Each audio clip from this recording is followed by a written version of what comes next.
أعوذ بالله من الشيطان الرجيم بسم الله الرحمن الرحيم السلام عليكم ورحمة الله وبركاته. إن الحمد لله نحمده ونستعينه ونستغفره ونعوذ به من شرور أنفسنا ومن سيئات أعمالنا. من يهده الله فلا مضل له ومن يضلل فلا هادي له. أشهد أن لا إله إلا الله وأشهد أن محمدا رسول الله. يا أيها الناس اتقوا ربكم الذي خلقكم من نفس واحدة وخلق منها زوجها وبث منهما رجالا كثيرا ونساء واتقوا الله الذي تساءلون به والأرحام إن الله كان عليكم رقيبا. يا أيها الذين آمنوا اتقوا الله حق تقاته ولا تموتن إلا وأنتم مسلمون. يا أيها الذين آمنوا اتقوا الله وقولوا قولا سديدا يصلح لكم أعمالكم ويغفر لكم ذنوبكم ومن يطع الله ورسوله فقد فاز فوزا عظيما. أما بعد فإن أصدق الحديث كتاب الله وخير الهدي هدي محمد صلى الله عليه وسلم وشر الأمور محدثاتها وكل محدثة بدعة وكل بدعة ضلالة. Alhamdulillah, hari ini kita melanjutkan membahas surat Ali Imran, yaitu pada ayat 18. A'udzubillahi minasyaitonir rajim. Bismillah. Syahidallahu annahu la ilaha illahu wal malaikatu wa ulul ilmi qa'iman bil qisti la ilaha illa huwa al-aziz al-hakim. Allah Ta'ala berfirman bahwa Dia bersaksi bahwa tidak ada Tuhan kecuali Dia. Ya.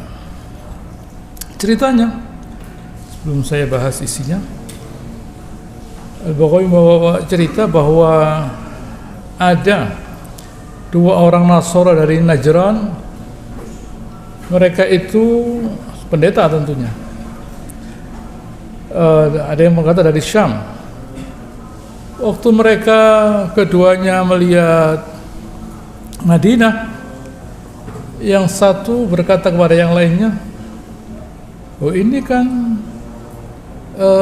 pas seperti kota yang dijelaskan dalam kitab kita.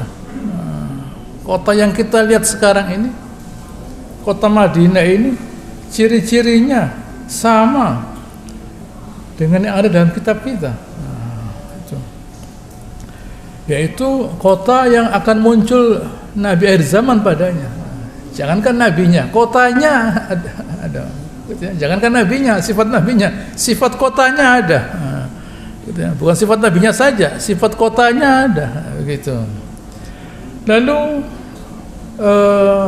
waktu keduanya ketemu Nabi SAW, keduanya melihat Nabi, oh ya ini sesuai dengan yang tertulis dalam kitab kita. Lalu keduanya berkata, anta Muhammad, kamu Muhammad? Naam, gitu ya. Ya saya Muhammad, naam. Gitu. Wa anta Ahmad, gitu ya. Ana Muhammad wa Ahmad, kata Rasulullah SAW. Saya Muhammad dan saya Ahmad. Baik, kami bertanya, kalau memang kamu bisa menjawab pertanyaan kami akan beriman kepada engkau dan kami akan membenarkan engkau. Baik, silakan beritahukan kepada kami mengenai persaksian yang terbesar dalam kitab Allah Azza wa Jalla. Turun ayat ini. Syahidallah annahu la ilaha illahu, dan seterusnya. Allah telah bersaksi bahwa tidak ada Tuhan kecuali Dia, ditambah dengan malaikat, ditambah dengan yang punya ilmu. Baik. Pertanyaannya sekarang, kenapa Allah Subhanahu wa taala itu perlu bersaksi. Nah, gitu ya. Kenapa Allah Subhanahu wa taala itu perlu bersaksi bahwa Dia adalah Tuhan yang satu-satunya? Nah, karena penduduk di bumi, yaitu manusia, tidak mau bersaksi bahwa Tuhan itu hanya Allah Ta'ala saja. Di dunia ini, yang isinya manusia di bumi ini, tidak mau bersaksi bahwa tidak ada Tuhan kecuali Allah Ta'ala.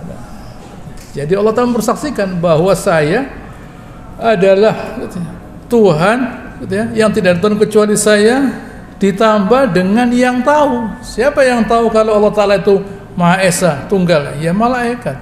Selain malaikat, ulul ilmi, orang-orang yang punya ilmu. Jadi misalnya begini, kita tuh tahu kalau orang itu pinter kalau kita punya ilmu. Nah, misalnya saya tidak bisa masak misalnya. Saya tidak tahu kalau orang itu pintar masak karena saya tidak bisa masak. Nah, gitu ya. Yang saya tahu enak masakannya, itu bukan ukuran. Nah, bukan ukuran itu. Gitu ya. Taunya saya kalau orang itu pintar masak, ya saya bisa masak. Nah, kalau saya bisa masak, saya bisa ngukur. Oh, orang itu yang pintar masak, buktinya dia begini. Nah, saya bisa jahit misalnya. Nah, saya tahu orang itu bisa jahit. Kalau saya tidak bisa jahit, ya saya terima apa adanya. Nah, karena saya bisa jahit, saya periksa. Wah, ini tidak bagus jahitannya. Oh, ini bagus lah. Jadi mengetahui sesuatu itu perlu ilmu. Nah, kalau tidak punya ilmu, tidak tahu. Nah, jadi yang menyatakan bahwa Allah Subhanahu wa taala itu Maha Esa, tunggal, pertama para malaikat karena mereka di langit, dan yang kedua mereka yang diberi ilmu, yaitu para rasul, para nabi dan ulama. Nah, gitu ya. Mereka ini adalah orang-orang yang tahu bahwa Allah Ta'ala itu Maha Esa, Maha Tunggal. Gitu ya. Di mana Allah Ta'ala katakan qaiman bil qisti, artinya Allah Subhanahu wa taala itu tegak di dalam menciptakan, mengatur semua ini. Nah, Allah Subhanahu wa taala itu yang mengurusi semua ini. Qaiman bil qisti, la ilaha illahu al-aziz al-hakim, tidak ada Tuhan kecuali Dia yang aziz dan hakim. Saya ulangi lagi mengenai aziz. Di dalam Al-Quran tidak ada kata yang mengawali, mendahului aziz kecuali qawi. Gitu ya. Dalam Al-Quran tidak ada kata yang mengawali aziz kecuali qawi. Nah, gitu ya. Qawiyun aziz ada, azizun qawi tidak ada. Tidak ada orang karena dia mulia dia kuat, tidak ada. Karena kuat dia mulia. Gitu ya. Jadi bagaimanapun mulianya orang itu merasa mulia, tidak mulia dia kalau tidak kuat. Nah, gitu ya. Bagaimanapun orang itu merasa mulia, dia tidak akan mulia kalau dia tidak kuat. Nah, gitu ya. Gampangnya misalnya orang punya uang, katakan orang punya uang. Nah, karena dia punya uang, ini mobil 1 miliar saya beli bisa. Ini rumah miliar-miliar saya beli bisa. Wah, hebat Anda. Saya punya uang kok. Kowi saya misalnya. Atau saya bisa masak misalnya. Nah, saya bisa masak. Saya kuat berarti. Saya mulia. Saya tidak butuh orang bisa masak karena saya bisa masak. Saya bisa jahit. Saya tidak butuh orang bisa jahit karena saya bisa jahit. Nah, karena saya punya ilmu, ilmu tertentu. Saya tidak perlu dengan orang yang terkait dengan ilmu itu karena saya punya ilmunya. Nah, saya bisa nyupir misalnya. Saya tidak akan menunggu supir, kan saya bisa nyopir. Kalau saya tidak bisa nyopir, saya tunggu supirnya lah. Saya bisa beli mobil, tapi saya tidak bisa nyopir. Jadi saya kalau mau keluar nunggu supirnya, saya tidak bisa nyopir. Nah, tapi kalau saya bisa nyopir, supirnya sakit, ya sudah saya supir sendiri. Nah, qawi saya, karena qawi saya aziz. Nah, begitu ya, kekuatan ilmu, kekuatan fisik, kekuatan materi, kekuatan moral, baru aziz dia. Setelah aziz mulia baru hakim, bijak dia. Kalau orang itu tidak mulia, hakimun aziz tidak ada. Hakimun alim ada, hakimun aziz tidak ada. Orang itu mulia dulu baru dia hakim. mulia dulu baru dia bijak. Kalau orang itu tidak mulia, tidak bijak dia. Karena dia mengikuti hawa nafsunya, karena dia lemah. Karena dia lemah. Makanya anak kecil tidak bisa ditanya, karena mereka tidak boleh memutuskan, karena mereka lemah. Kalau orang kuat, ya, punya kekuatan berpikir, orang dewasa punya kekuatan berpikir, punya kekuatan fisik, mental dan sebagainya, aziz dia, baru dia bisa memutuskan. Tapi kalau dia lemah, misalnya kita tanya pada seseorang misalnya, lalu orang itu sakit di atas tempat tidur begini, orang ini pintar, profesor, saya datang, tanya sama dia, katanya dia, Anda tidak tahu tak saya itu sakit. Gitu. Jadi bagaimana? Ya tidak bisa mikir saya. Nanti kalau saya sembuh, saya sudah bisa duduk, bisa makan segalanya, bisa berpikir, bisa saya jawab pertanyaan Anda. Nah, kalau sekarang Anda ini ganyang saya, gitu ya. Sudah sakit ditanya lah, gitu ya. Saya ini bukan sekedar berbaring, sakit saya ini. Oh, tidak tahu saya. Saya kira berbaring, tidak, sakit saya ini. Begitu. Gitu ya. Karena dia tidak qawi, dia tidak aziz. Jadi dia tidak hakim. Dia tidak memutuskan apapun. Gitu ya. Dia tidak bisa memutuskan apapun karena dia tidak aziz. Karena tidak qawi. Setelah hakim ada alim. Hakimun alim. Kalau hakim ini ada hakimun alim, ada alimun hakim. Orang itu karena dia bijak, dia pintar. Karena dia bijak, dia belajar. Kalau tidak bijak, tidak mau belajar orang itu. Jadi kita sekarang di sini termasuk orang hakim. Karena kita mau datang ke sini dan mau belajar kita. Hakim kita bijak. Kalau orang itu tidak hakim, tidak bijak, tidak mau belajar dia. Begitu ya, tidak akan belajar dia. Tapi jangan lupa ada aziz sebelumnya. Aziz, hakim, alim. Loh, begitu. Jadi proses menjadi orang alim, orang ngerti itu jauh sekali prosesnya. Tidak tiba-tiba kepingin belajar dia. Karena dia kuat, dia kemudian mulia, dia kemudian dia bijak, belajar dia. Kan setelah dia alim, hakim dia. Karena dia hakim, dia aziz, mulia. Oh, tidak bisa. Menurut ilmu saya mesti begini. Karena saya tahu. Karena saya punya ilmu, segala tindak tanduk saya harus berdasarkan ilmu. Bukan katanya orang banyak, tidak. Berdasarkan ilmu. Gitu. Itulah sifat Allah Subhanahu wa taala yang perlu kita jadikan acuan. Kita sekarang masuk ayat 19. Innad din indallahi al-Islam. Oleh karenanya, karena hanya Allah Subhanahu wa taala saja yang bertindak sebagai Rabb, ya, sebagai pencipta, dan kemudian dia itu satu-satunya Tuhan yang ada di alam semesta ini, maka tidak ada ketundukan, ya, ketaatan kecuali Islam. Islam katanya Ar-Razi, Islam itu artinya akhlasu, mengikhlaskan. Ya, sama dengan ketika Nabi Ibrahim dikatakan itu kalau Allahu Rabbu aslim, waktu Tuhannya mengatakan aslim artinya ikhlas kamu. Kata Nabi Ibrahim, aslamtu rabbil alamin, saya ikhlas kepada Allah Subhanahu wa taala. Saya menyerah, artinya apa yang saya kerjakan ini benar-benar murni saya kerjakan untuk mencari keridhaan Allah Subhanahu wa taala. Ini agama yang Allah Subhanahu wa taala minta. Bukan agama-agama selain Islam yang di dalamnya ada kepentingan pribadi. Tidak boleh. Tidak boleh seseorang itu di dalam beragama memasukkan kepentingan pribadinya, tidak boleh. Ini penting ini penting, ini akidah ini. Tidak boleh seseorang itu dalam beragama ada kepentingan pribadi di situ, tidak boleh. Tidak boleh dalam beragama seseorang itu ada kepentingan pribadi. Jangan, hanya untuk Allah Ta'ala saja lah. Kalau bagaimana mungkin seseorang itu berbuat bukan yang Nabi contohkan, kemudian dia minta pahala dari Allah Ta'ala? Bagaimana itu? Aneh, tapi terjadi.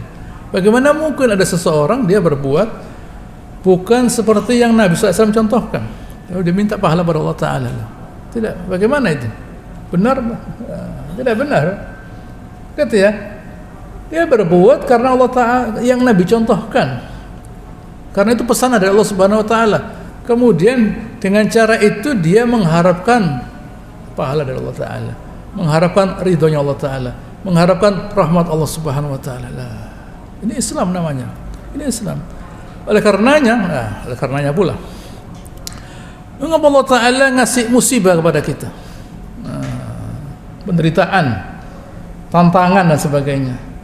Karena dalam segala apa yang kita hadapi, penderitaan, musibah, kesulitan dan sebagainya, pertama yang muncul itu adalah keridhaan kita, ridha pada Allah Subhanahu wa taala. Begitu kena musibah yang menyakitkan kita, ya pertama harus diridhoi dulu. Sudah saya ridho akan apa yang saya hadapi, semua ada baiknya. Saya sabar saya tidak boleh marah-marah, sabar saya, baik, saya telan seluruh, gitu ya, kesedihan saya, kemarahan saya telan, saya masukkan perut saya, gitu ya. Lalu harapan yang ketiga, saya berharap pada Allah Subhanahu wa taala, semoga dengan musibah ini saya dapat pahala, begitu ya. Innalillahi wa inna ilaihi raji'un. Kita itu miliknya Allah Ta'ala dan kita akan kembali padanya. Allahumma ajurni fi musibati. Ya Allah, berilah saya pahala pada musibah yang menimpa saya, wa akhlif li khairan minhu, dan gantikan saya dengan lebih baik darinya. Harapan, harus ada harapan. Ini penting, karena musibah itu ada nilainya loh ya. Musibah ada nilainya, ada harapan. Setelah ada harapan, tawakal. Sudah saya serahkan pada Allah Ta'ala, karena saya tidak mampu. Saya ngaku saya tidak mampu. Jadi saya serahkan ini pada Allah Subhanahu wa taala. Begitu ya. Bayangkan, istilahnya ada 4 sifat yang Allah Ta'ala sukai yang akan muncul kalau kita itu kena musibah. Jadi begitu bernilai musibah. Kalau musibah itu selesai dan kemudian kita berbahagia, ada rasa syukur di situ. Bayangkan, syukur, berterima kasih kita karena mungkin penyakit kita itu terangkat misalnya, atau harta kita yang hilang kembali lagi misalnya. Begitu ya, hal-hal yang hilang kembali lagi. Begitu ya, bersyukur, berbahagia kita atas nikmat yang hilang kembali lagi.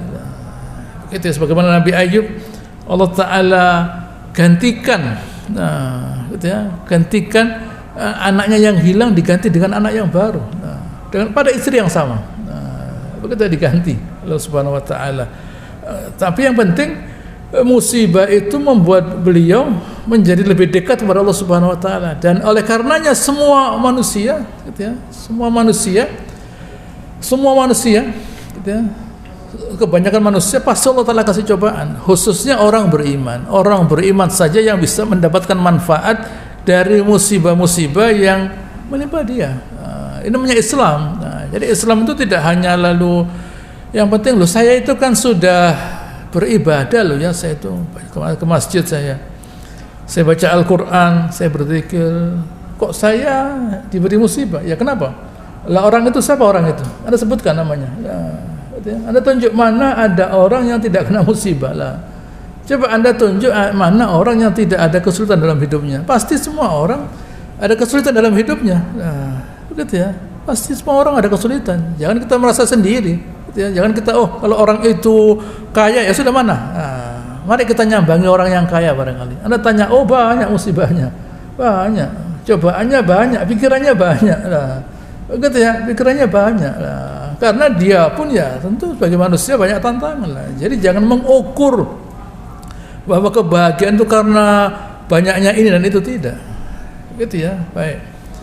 Begitu juga selanjutnya nantinya beribadah perlu kesabaran.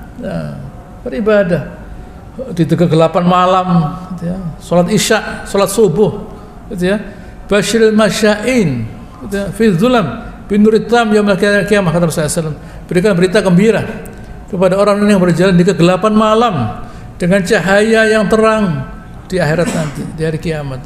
Waktu isya gelap, subuh gelap. Orang yang sholat isya bersama jamaah di masjid nilainya sama dengan orang yang bangun separuh malam. Orang yang bersama imam di sholat isya dan bersama imam pula yang di masjid sholat subuh sama nilai dengan orang yang bangun seluruh malam. Apalagi ditambah dengan bangun malam. Bayangkan, sudah isya dan subuhnya bersama imam, ditambah bangun malam. Bayangkan, alangkah banyaknya pahala yang nantinya akan dia dapatkan, insyaallah. Begitu. Ini Islam namanya, menyerah. Menyerah. Sahabat lihat, sahabat lihat, mereka harus berjuang. Waktu di Mekah berjuang mereka. Waktu di Madinah, apa mereka bersantai-santai? Tidak. Yang dimakan tidak ada. Tidak ada orang nyiksa orang Madinah. Tapi yang dimakan tidak ada, pakaian tidak ada. Lalu masih dijak perang oleh Nabi SAW. Mau enggak kita begitu? Begitu ya, mau enggak kita dijak perang? Dijak perang. Gitu ya. Perang Badar, perang Uhud, gitu ya. Lalu mengepung Khaybar, mengusir Bani Nadir dan sebagainya. Gitu. Lalu kemudian menggali parit Khandaq loh. 3 minggu itu kira-kira. Lalu nantinya mengepung benteng Yahudi, sama juga 1 bulan. Nah, ya apa loh? Saya tidak buka toko kalau begini caranya. Nah, saya ada toko loh ya, misalnya, saya tidak bisa buka toko, tapi bisa buka toko. Nah, ya itu Islam, ya itu Islam. Konsekuensinya begitu. Jadi sahabat itu sadar dengan kesadarannya bahwa ya sudah ini yang saya dapatkan. Nah, begitu ya, saya sadar mereka karena jiwa mereka kuat, yakin bahwa yang benar ya ini, yang mulia ya ini. Nah, mereka bukan orang yang di Mekah nganggur, tidak ada kerjaan, ada harta mereka di Mekah, tapi berangkat ke Madinah, sampai di Madinah ada apa-apa. Tidak ada apa-apa di Madinah. Tidak ada apa-apa. Mereka orang kota. Orang Mekah itu orang di kota, pedagang, ada uangnya. Orang Madinah kan tidak. Mereka desa sebenarnya. Nah, isi hanya bergantung pada pohon kurma. Kalau di Mekah tidak. Kota perdagangan. Dikenal oleh orang di kerajaan Yaman, dikenal oleh kerajaan Syam. Madinah siapa kalau orang Madinah? Tidak ada. Kalau orang Mekah dikenal semua orang. Kalau orang Madinah tidak ada lah. Berangkat ke Madinah mereka. Tidak ada apa-apa. Diterima. Sabar mereka. Ya, sabar. Alladzina amanu wa hajaru wa ukhriju fi sabilillah tsumma udzu wa qutilu. Bayangkan. Beriman, hijrah. Gitu ya. Lalu qatalu wa qutilu. Membunuh dan dibunuh. Bayangkan, lengkap. Begitu ya. Mus'ab bin Umair itu, gitu ya. Waktu mati syahid, dia mati syahid karena dia di sampingnya Nabi. Dan dia karena keluarganya Nabi hampir sama bentuknya, sehingga dipikir oleh orang kafir yaitu Nabi. Mati syahid dia. Mati syahid, gitu ya. Kafannya kalau dibawa ke atas kakinya kelihatan. Dibawa ke bawah kepala kelihatan. Nah, wudu. Terima pahala itu wudu. Nah, begitu ya. Terima pahala itu wudu. Dan waktu ditumpuk, karena beberapa orang, beberapa orang mana yang hafalan Al-Qur'annya itu paling banyak letakkan lebih dulu. Nah, masuk kuburan hafal Qur'an. Masuk kuburan itu hafal Qur'an. Sudah hafal Qur'an, mati syahid, lo bayangkan. Nah, begitu ya. Bukan alam taro, kul huwallahu, bukan. Hafal. Surat-surat panjang-panjang itu hafal mereka. Hafal. Itu jihad, sudah menghafalkan Quran, jihad Ahlus Suffah, jihad. Ahlus Suffah itu ada sekitar 30 orang. Waktu mereka itu oleh Nabi SAW, waktu ada satu kaum yang minta kepada Nabi SAW untuk dikirim guru ngaji ke daerah itu. Nabi berkata, saya tidak berani karena itu tempatnya orang yang tidak aman lah. Nah, udah apa-apa, kami jamin. Nah, berangkat beberapa puluh orang. Nah, sampai di daerah namanya Bir Maunah, dibantai mereka.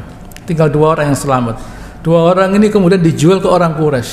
Nah, gitu ya, dijual ke orang Quraisy. Yang satu di penjara, yang satu dieksekusi, yang satu di penjara. Waktu mau digantung dia bilang, saya waktu di penjara dia makan anggur. Di Mekah ada anggur, dia makan anggur di penjaranya. Nah, begitu ya. Waktu dieksekusi mau dia gantung, dia bilang, saya minta waktu untuk sholat 2 rakaat. Nah, kalau bukan karena saya khawatir kalian anggap saya takut, saya panjangkan 2 rakaat ini. Nah, gantung dia. Nabi dikasih tahu Subhanahu wa taala, Nabi kirim sahabat untuk ngambil jenazahnya. Yang mesti bergantung begini. Diambil jenazahnya, diletakkan di kudanya, kelihatan orang Quraisy dikejar, lari dia dengan bawa jenazah, gitu ya. Lalu jenazahnya jatuh, langsung dimakan oleh bumi, hilang jenazahnya di bumi, terkubur. Tidak ada sudah jenazahnya, hilang. Itu sahabat, gitu ya, itu sahabat. Benar-benar mereka itu ikhlas karena Allah mencari keridhaan Allah Subhanahu wa taala. Makanya di sini pada Al-Imran nanti kita baca 85, wa man yabtaghi ghal islami dina, siapa yang mencari ketaatan kepada Allah Ta'ala selain Islam, fala yuqbala minhu, tidak akan diterima. Wa huwa fil akhirati khasirin. Gitu ya. Mereka di akhirat nanti rugi. Nabi berkata pada surat Al-Imran nanti, qul in kuntum tuhibbunallah fattabi'uni yuhibbukumullah wa yaghfir lakum dzunubakum. Kalau kalian mencintai Allah Ta'ala, ikuti saya, nanti kalian akan dicintai Subhanahu wa taala. Jadi cintanya Allah Ta'ala kepada Allah, cinta Allah Subhanahu wa taala itu lewat cinta kepada Nabi, yaitu mengerjakan sunnahnya, baru dapat cinta Allah Subhanahu wa taala. Itu Islam namanya. Gitu ya, itu Islam. Bukan lalu ditambah, dikurangi. Sudah sholat di rumah saja, kan tidak apa-apa lah. Sudah sholat di rumah saja, tidak bisa. Sunnahnya sholat di masjid. Contohnya dari Nabi itu sholat di masjid, ya ke masjid kita. Ya ke masjid, kerjakan. Nabi berzikir begini, ya ucapan begini zikirnya Nabi. Sesuai dengan yang Nabi contohkan. Itu bentuk rasa cinta kita kepada Allah Subhanahu wa taala. Itu menyerah namanya. Udkhulu fis silmi kafah. Kalau masuk Islam itu yang kafah, sempurna, jangan dipilih-pilih. Dipilih-pilih, tidak boleh. Harus kafah. Karena seseorang itu hatinya memang itu tanda.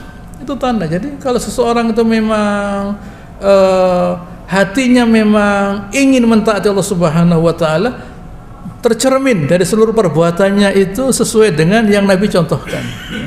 Kalau memang seseorang itu ingin mentaati Allah Ta'ala, tercermin dari seluruh perbuatannya sesuai dengan yang Nabi contohkan. Itu Islam namanya. Islam itu bukan miliknya Nabi, bukan miliknya manusia, miliknya Allah Subhanahu wa taala. Nabi yang menyampaikan, gitu. Masih ayat 19, wa makhtalafal ladzina utul kitaba illa min ba'di ma ja'alhum baghyan bainahum. Orang-orang ahlul kitab itu ikhtalafa, mereka itu berselisih mengenai kebenaran. Kebenaran sesudah datang kebenaran. Ketika sudah datang kebenaran, kan tinggal mentaati saja. Tidak bisa. Saya mau menerima kebenaran. Kalau saya menjadi mulia loh. Seseorang itu menjadi mulia karena mentaati kebenaran. Seseorang itu menjadi mulia karena mentaati kebenaran. Yang mulia itu kebenaran. Jadi siapa yang kepingin mulia, ya kerjakan kebenaran. Bukan soal kenapa kok orang itu yang jadi nabi. Kenapa kok dia yang jadi nabi? Kok bukan saya? Kenapa agama turun pada ini? Kok bukan pada ini? Tidak perlu kita lihat kebenaran itu berada di mana. Yang penting tahu enggak kita kalau itu benar. Tahu enggak kalau itu benar? Kalau kita tahu itu benar, kerjakan. Gitu ya. Kalau kita tahu itu benar, kerjakan. Kalau kita tahu itu benar, ya kerjakan. Tidak perlu kenapa kok dia mesti jadi nabi? Kok harus dia jadi nabi? Kok bukan saya dan sebagainya? Kok bukan kami yang etnis kami yang diberi petunjuk risalah kenabian? Tidak perlu dibahas itu. Yang penting kita tahu kebenaran dan kita tahu nilainya kebenaran, yaitu keridhaan Allah Subhanahu wa taala. Kerjakan, selesai. Begitu. Wa may yakfur bi ayatillah fa innallaha sari'ul hisab. Siapa yang kafir dengan ayat-ayat Allah Subhanahu wa taala, hati-hati ya, fa innallaha sari'ul hisab. Balasannya cepat Allah Subhanahu wa taala. Siapa yang sengaja, yang dengan sengaja, dengan segala kesadarannya melawan kebenaran. Siapa yang dengan sengaja, dengan segala kesadarannya melawan kebenaran, Allah Ta'ala juga cepat loh ya. cepat balasannya. Nabi bersabda, walladzi nafsi, dari Abu Hurairah ya, dari Nabi SAW, walladzi nafsi biyadihi, demi jiwa saya di tangannya, la yasma'u ahadun min ahli hadil ummah Yahudi wala Nasrani, Yahudi atau Nasrani, wa mata wa lam yu'min billadzi ursiltu bihi, tidak beriman pada apa yang saya diutus dengannya, yaitu Al-Quran, illa kana min ahli nar, masuk neraka. Rawahu Muslim. Begitu ya. So mereka harus sadar beriman, bukan lalu secara sengaja. Di sini bukan soal Yahudi dan Nasara. Semua manusia itu bisa beriman kok, bukan hanya ahli kitab saja. Semua manusia bisa beriman. Dengan dari mana? Dari akalnya. Yang membuat orang beriman itu pertama kali akalnya. Afala ta'qilun. Sebelum orang itu beriman dengan hatinya, dengan akalnya. Dilihat dulu dengan akalnya. Apakah memang di dalam agama ini ada yang bertentangan dengan akalnya? Tidak ada. Lalu dibandingkan dengan agamanya, cobain. Pasti di agamanya yang sebelumnya itu ada banyak pertentangan dengan kepalanya, dengan akalnya pasti. Begitu ya. Pasti agama yang dia miliki, yang dia pegang saat itu sebelum Islam banyak menentang akalnya, bertentangan dengan akalnya. Islam tidak. Islam sesuai dengan yang ada di dalam pikiran manusia. Begitu. Ya. Selanjutkan ayat 20. Fa in hajuka, kalau mereka itu ya Rasulullah membantah engkau, jangan dibantah. Faqul aslamtu wajhi lillahi wa man ittaba'ana. Kalau mereka membantah, jangan dibantah. Tidak perlu dibantah. Kebenaran itu tidak perlu dibantah. Karena kebenaran yang tadi saya katakan bisa diterima oleh kepala. Akal bisa menerima. Kalau akalnya tidak bisa menerima, jangan dipaksa. Oh, tidak bisa, sudah tidak apa-apa. Begitu ya. Jangan kita memaksakan kebenaran. Karena kebenaran itu pada dasarnya bisa diterima oleh akal, oleh kepala. Buktinya apa? Buktinya seseorang itu sebelum masuk Islam bisa berbuat baik. Buktinya seseorang itu sebelum masuk Islam bisa berbuat baik. Begitu ya. Misalnya waktu Abdul Muthalib mau menyembelih ayahnya Nabi, dilarang oleh orang Quraisy. Jangan, tidak boleh. Nanti ditiru orang banyak. Loh, berarti kan mereka berpikir dengan benar. Begitu ya. Bisa berpikir dengan benar. Dan mereka mempercayai pada Nabi. Nabi digelari Al-Amin. Bisa dipercaya. Kenapa? Karena semua barangnya orang Quraisy dititipkan pada Nabi. Percaya mereka. Orang ini bisa dipercaya loh. Ya, lalu kemudian Nabi SAW, waktu beliau masih umur 35 tahun, waktu orang Quraisy merenovasi Ka'bah, membangun kembali Ka'bah, siapa ya yang meletakkan Hajar Aswad ini? Rame mereka, sini saja. Kita tunggu yang pertama kali masuk Masjidil Haram. Yang pertama kali masuk Masjidil Haram ada Nabi SAW. Lalu beliau bukan mengangkat begini dengan tangannya, tidak. Beliau letakkan Hajar Aswad di tengah-tengah kain, di mana setiap kepala suku memegangnya, diangkat lalu beliau yang meletakkan. Loh, ini kan parameter. Orang ini segala tindakannya menciptakan ketenangan. Begitu. Segala tindakannya menciptakan ketenangan. Begitu. Itu orang berakal. Kalau orang tidak berakal, segala tindakannya menciptakan keresahan. Gitu. Kalau orang itu berakal, pasti menciptakan ketenangan. Kalau tidak berakal, menciptakan keresahan. Gitu ya. Kalau orang itu lihat bola mikir, tidak jerit-jerit ya. Yang jerit itu tidak mikir. Gitu ya, tidak jerit. Dia mau jerit memang. Kan dia di rumah tidak bisa ngomong, dia ke stadion dia jerit. Di rumah diam lagi dia. Kalau orang itu berpikir, dia melihat begini. Begitu ya. Untuk berpikir. Begitu ya, untuk berpikir. Itu yang terjadi. Begitu ya. Tidak mungkin ada orang mengeraskan suara dan dia berpikir, tidak ketemu. Makanya orang berdoa tidak boleh jerit. Karena orang berdoa itu merasakan dengan hatinya, dengan jiwanya dia. Dirasakan doa itu dengan jiwanya. Gitu ya.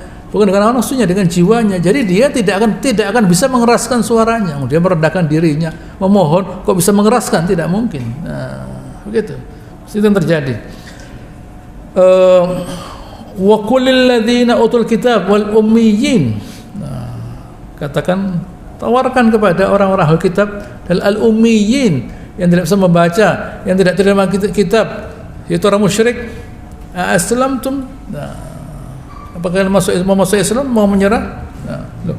Kenapa orang mereka itu langsung ditawari masuk Islam? Nah, karena mereka yang tadi saya katakan, masuk Islam itu bisa gampang, asal mereka berpikir.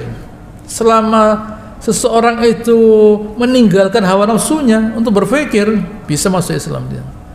Tapi karena mengedepankan hawa nafsunya, kalau saya masuk Islam nanti saya tidak bisa minum khamr, tidak boleh begini, tidak boleh begini. Nah, hawa nafsunya, kesombongannya. Tapi kalau dia melihat dengan pikirannya, iya ya, saya lihat semuanya ini benar lah. Jadi pasti Islam ini pada kemuliaan pada saya. Nah, karena mereka biasa hidup tidak pakai hawa nafsu. Jangan kita tertipu dengan orang pakai jas, pakai dasi. Kenapa? Kalau pakai jas, pakai dasi, berakal. Oh, udah pakai sekolah kalau gitu. Gitu ya. Kalau orang itu pinter hanya pakai jas, pakai dasi, tidak usah sekolah. Nah, gitu ya. Bukan berarti orang pakai jas, pakai dasi lalu dia pinter, tidak. Gitu ya. Bukan berarti itu menunjukkan dia pinter. Nah, orang disebut pinter itu apabila dia mengedepankan pikirannya, akalnya. Nah, akal itu selalu bertanya, barang ini perlu atau tidak? Nah, perlu atau tidak barang ini? Oh ya perlu, seberapa? Nah, gitu ya. Oh segini, bagaimana caranya? Nah, pasti akal itu memberikan tiga parameter pada kita. Barang ini perlu atau tidak? Perlu, ada gunanya. Berapa ukurannya? Sekian. Bagaimana caranya? Begini. Nah, itu akal. Nah, akal itu begitu. Gitu ya. Karena harus 3 parameter ini tidak dipakai. Perlu enggak? Enak kok perlu atau tidak perlu? Enak lah. Berapa? Sebanyak mungkin. Caranya segala cara. Itu hawa nafsu itu. Itu hawa nafsu. Hawa nafsu tidak akan, jangan ditanya hawa nafsu itu perlu atau tidak. Enak kok tanya perlu atau tidak. Oh enak kok. Nah, berapa? Ya sebanyak mungkin. Nah, caranya segala cara. Nah, itu hawa nafsu. Kalau akal tidak, perlu atau tidak? Anda perlu makan atau tidak? Oh perlu. Berapa jumlahnya? Segini. Nah, bukan sebanyak mungkin, tidak segini jumlahnya. Caranya, nah, begitu ya. Caranya dengan dimasukkan mulut, dikunyah. Nah, bukan dimasukkan begini seperti dulang bayi begitulah. Tidak. Nah, gitu ya. Sedikit. Nah, itu orang berakal namanya. Makan dengan akal, tidur dengan akal. Perlu apa enggak tidur itu? Perlu. Seberapa ukurannya? Sekian saja, sekian jam. Nah, bukan tidur terus, bukan. Nah, caranya bagaimana? Waktunya tidur. Malam tidur. Bukan tidur mulai habis subuh sampai asar, bukan caranya itu. Tidak betul. Nah, mulai habis subuh, habis sahur sampai mau maghrib. Tidak puasa itu namanya. Begitu ya. Tidak puasa. Habis subuh tidur terus sampai asar, bangun dia. Begitu ya, orang sudah toto makan dia duduk begini lah. Ini tidak puasa ini. Ini bukan 30 hari, 30 tahun tidak apa-apa ini. Nah, enak. Bukan 30 hari, 30 tahun tidak apa-apa lah. Puasa itu habis subuh zikir. Begitu ya, baca Al-Qur'an, berzikir. Kalau ngantuk ya tidur. Nah, habis ngantuknya aktivitas dan sebagainya. Itu puasa namanya. Nah, begitu ya. Itu akal. Kalau hidup tanpa akal, tanpa ukuran, orang yang hidup tanpa ukuran tidak ada kemuliaan. Kalau orang itu hidup tidak tahu apa yang mesti dikerjakan, seberapa ukurannya, gitu ya, bagaimana caranya, tidak mulia dia. Nah, tidak mulia. Begitu ya. Nah, itu akal. Itu akal. Itu akal yang berbicara. Selama orang menggunakan 3 parameter ini, mulia dia. Kalau sudah tidak pakai 3 parameter ini, tidak mulia. Nah, pokoknya saya mau begini. Jumlahnya banyak, caranya segala cara, tidak mulia dia. Nah, gitu ya. Saya lanjutkan. Ya. Wa in aslamu faqad istadaw. Kalau mereka mau masuk Islam, dapat petunjuk mereka. Wa in tamallau fa inna ma'alaikal bala.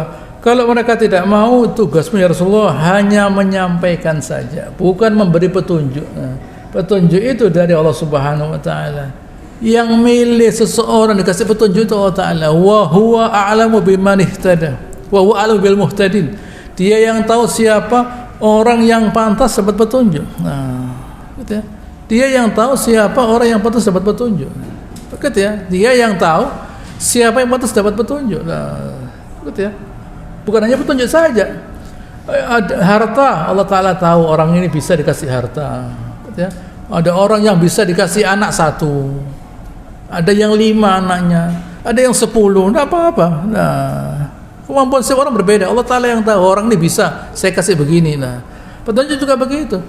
Kalau orang itu tidak pantas dikasih petunjuk dan petunjuk dipaksakan, itu orang munafik. Setelah dia merasakan petunjuk, keluar dia karena tidak cocok dengan hatinya, tidak pas ya, meskipun dia tahu ini benar ya, tapi tidak cocok hatinya, tidak cocok hatinya dengan Islam, keluar dari Islam. Nah, karena dia terpaksa pada suatu keadaan di mana dia mesti beriman. Nah, karena Nabi datang ke Madinah, dia tidak beriman, bagaimana? Ya sudah, aku masuk Islam dia. Tapi hatinya tidak cocok dengan Islam. Nah, ini contoh. Nah, kita kepingin semua orang beriman. Begitu loh. Allah Ta'ala bisa meletakkan Islam di hati semua orang. Tapi kalau hatinya tidak cocok dengan Islam, gitu ya, akan dia tolak Islam ini. Akan dia tolak. Nah, contohnya iblis. Buat iblis lebih baik masuk neraka, lebih menderita, lebih baik masuk neraka daripada masuk Islam. Lebih baik masuk neraka daripada mentaati Allah Ta'ala. Lebih menderita mentaati Allah Ta'ala daripada neraka. Nah, gitu ya.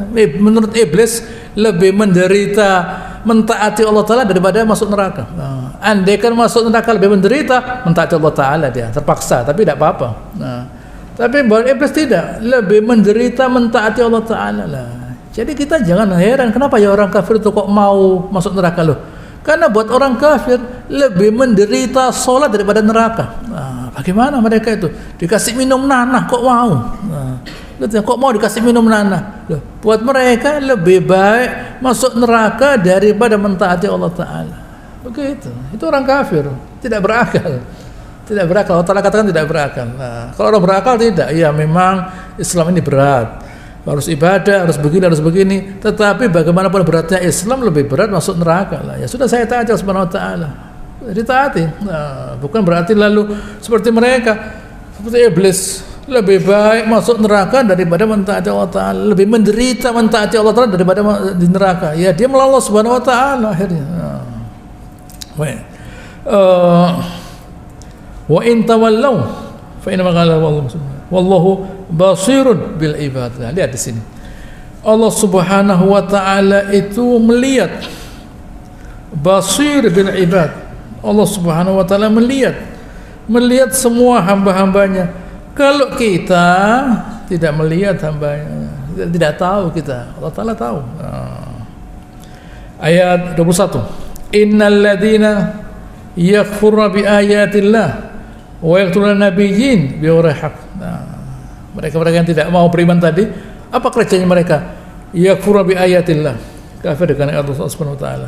Yang kemudian wa yaqtuluna nabiyyin bighairi haqq, membunuh para nabi bighairi haqq, tanpa dasar yang benar. Nabi itu tidak mengganggu masyarakat, kok dibunuh, apa alasannya?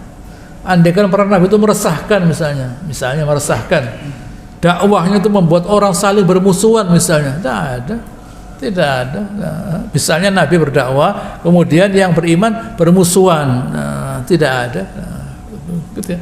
Wa yaqtulul ladzina ya'muruna bil qisti minan nas, dan membunuh mereka-mereka yang memerintahkan untuk berbuat adil, yaitu beriman di antara manusia. Lihat di sini. Allah Subhanahu wa taala mengatakan bahwa beriman itu masuk Islam itu al-qist. Penting ini, perlu kita garis bawahi ini. Ya. Jadi dengan demikian kesimpulannya, hanya orang beriman saja yang bisa mengajarkan keadilan. Nah, jadi kalau orang itu tidak beriman, tidak adil dia, tidak seimbang. Ya. Karena yang bisa menetapkan keadilan itu orang beriman, orang Muslim. Nah, kalau tidak beriman tidak ada keseimbangan dia. Buat dia seimbang, hawa nafsunya yang berbicara. Kalau orang beriman tidak, acuannya pasti karena dia tidak ada hawa nafsu, pasti kepada akal. Nah, makanya dia bisa berpikir jernih dia dengan adil. Adilnya orang Islam benar-benar adil. Makanya Allah tidak mengatakan bil adil, tidak bil qisti, lebih adil dari adil. gitu ya. Itulah orang beriman. Mereka ini dibunuh. Di sini Nabi SAW bersabda, Ya Aba Ubaidah, qatalat Bani Israel 43 nabiyan fi awalin nahar. Nah, Bani Israel itu membunuh 112 nabi pagi hari. 112 nabi di pagi hari. Nah, gitu ya. Fi sa'atin wahidah, satu kali. Min ubad Bani Israel. Hamba-hamba Bani Israel. Amaru man qatalahum bil ma'ruf wa nahawhum 'anil munkar. Mereka ini yang dibunuh memerintahkan yang ma'ruf dan melarang kemungkaran. Nah, fa qatalum jami'an fi awwalin nahar fi dzalikal yaum fa humul ladzina taqammu fi kitabihi wa anzala al-ayah fihim. Nah, mereka ini yang Allah Taala katakan, katanya Nabi sallallahu alaihi wasallam, wa yaqtuluna alladzina ya'muruna bil qisti minan nas wa yaqtuluna nabiyyin bil haqq wa yaqtuluna alladzina ya'muruna bil qisti minan nas. Membunuh para nabi. Dan siapapun yang membela para nabi, membela kebenaran akan dibantai. Ibnu Abi Katsir membawa hadis qatala Bani Israil 43 nabiyan. Nah, gitu ya. Bani Israil membunuh 43 nabi pagi hari. Gitu ya. Kemudian ada 170 orang dari Bani Israil. Gitu ya. Maka mereka ini, gitu ya, diperintahkan untuk dibunuh semuanya. Gitu ya, 70, gitu ya, 170, bayangkan. Gitu ya, dibantai oleh gitu ya, oleh Bani Israil.